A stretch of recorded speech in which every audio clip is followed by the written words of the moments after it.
ስማቸው ኢትዮጵያዊ ፓርቲ የሚናገሩት አማርኛ ይመስሉት የኛ መንገዱ የነሱ ነው የሚያገለግሉት ግን ለሌላ ነው። ሐሳብ የላቸውም፣ ፕሮግራም የላቸውም፣ ራዕይ የላቸውም። ዘሆል ሐሳቡ የተቀዳ ነው የሚያገለግሉት ለሌላ ሰው ነው። አነሳሳቸው ግን በራሳቸው መንገድ እነዚህን እንደተሸጠ የእግር ኳስ ተጫዋች ወዳቸው በራሳቸው መንገድ ለሌሎች የሚሰሩ ኃይሎች የፖሊሲ ነጻነት የሐሳብ ነጻነት የላቸውም ብቻ ሳይሆን ስራው ፍሬው ለሌሎች ስለሆነ ከነዚህ ጋር መተባበር ያስቸግራል።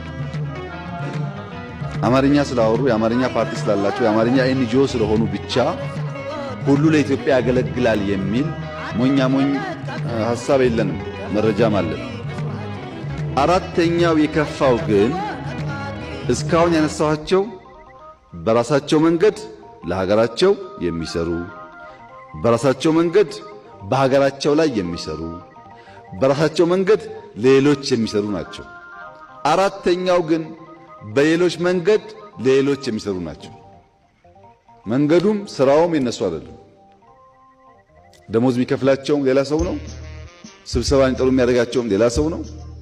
የሚያወሩት የሌላ ሰው ቫልዩና የሌላ ሰው እሳቤ ነው። መንገዱም እሳቤውም መድረኩም አውዱም የነሱ አይደለም። የሰበሰቡበት መድረክም የነሱ አይደለም። ስለሚያወሩት ህዝብም በወጉ የሚያውቁ አይመስለኝም።